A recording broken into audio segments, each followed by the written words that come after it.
barang siapa yang menyaksikan jenazah kemudian dia sampai ikut sholat jenazah dari jenazah seorang muslim tadi, falahu qiratun, maka dia mendapatkan pahala 1 qirat. Wa man syahidaha hatta tudfan falahu qiratani, barang siapa yang menyaksikan sampai dikuburkannya jenazah tadi, maka dia mendapatkan 2 qirat. Barang siapa yang menyolatkan jenazah, dia mendapatkan pahala 1 qirat. Barang siapa yang ikut sampai mengantarkan jenazah itu dikuburkan, maka dia mendapatkan pahala 2 qirat. Qila wa mal qiraton, ya Rasulullah, apa atau berapa kadar 2 qirat itu? Qala, maka Nabi menjawab, mislul jabalaini al-azimaini. 1 qiratnya atau 2 qirat itu seperti atau sebesar 2 gunung yang sangat besar. Kinten-kinten gunung besar itu standarnya seberapa kira-kira? Kalau gunung Leran itu termasuk besar atau mboten? Nah, ini gunung yang besar ya. Gunung yang sangat besar. Kemudian di antara keutamaan menyolatkan jenazah, wabil khusus ya bagi jenazah. Kalau tadi keutamaan menyolatkan jenazah bagi orang yang menyolati. Kemudian ini keutamaan bagi orang yang disolati, bagi jenazahnya. Sebagaimana hadis dari sahabat Abdullah bin Abbas radhiyallahu anhuma, annahu mata ibnun lahu biqadid. Suatu hari anaknya sahabat Abdullah bin Abbas ini meninggal dunia di wilayah yang bernama Qadid, atau sebuah wilayah yang disebut dengan Usfan. Faqala, maka kemudian berkata, ya Karib, ungdur mastama alahu minan nas. Sahabat Abdullah bin Abbas ini bertanya, wahai Karib, lihatlah berapa orang yang berkumpul untuk menyolatkan jenazah seorang anak ini. Qala faqarastu fa idan nasun qad istama'u lahu fa akhbartu lahu.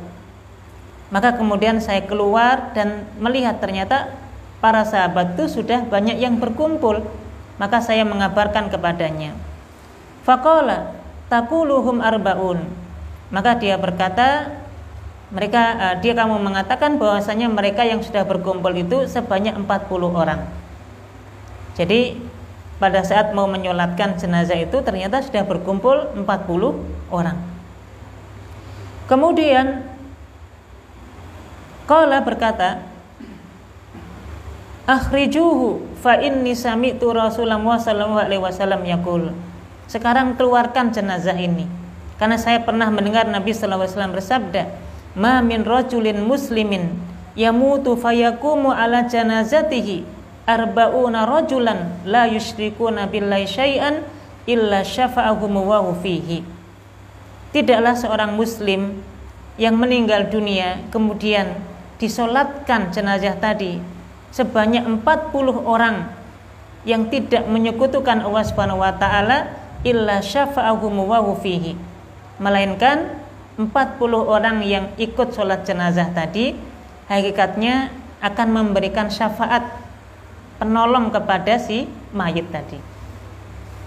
Jadi maknanya semakin banyak orang yang ikut menyolatkan jenazah, maka hakikatnya semakin banyak doa yang dimohonkan kepada Allah Subhanahu wa taala untuk kebaikan si mayit tadi. Tentu doa ini salah satunya dilakukan ketika sholat jenazah. Karena nanti dalam salah satu doa setelah takbir itu adalah doa untuk jenazah. Maka semakin banyak orang yang menyolatkan jenazah seseorang, hakikatnya ini semakin baik untuk jenazah tadi. Karena hakikatnya itu adalah bagian dari syafaat orang yang ikut menyolati untuk kebaikan si mayit tadi. Sebagaimana juga di dalam hadis Aisyah radhiyallahu anha, Nabi sallallahu alaihi wasallam pernah bersabda, "Ma min mayyitin yusalla alaihi ummatun minal muslimin yablughuna mi'ah kulluhum yashfa'una lahu illa syafa'u fihi." Tidaklah seorang muslim yang ketika dia meninggal dunia kemudian ada sekumpulan kaum muslimin yang menyolatkannya sampai jumlahnya 100, maka 100 orang yang menyolatkan itu semuanya memberikan syafaat kepada orang yang meninggal tadi. Maknanya semakin banyak orang yang mendoakan, semakin banyak orang yang memohonkan ampunan kepada Allah Subhanahu wa taala. Dan ini tentu keutamaan sholat jenazah, terutama bagi orang yang disolati adalah mendapatkan banyak doa ya dari orang-orang yang menyolatinya.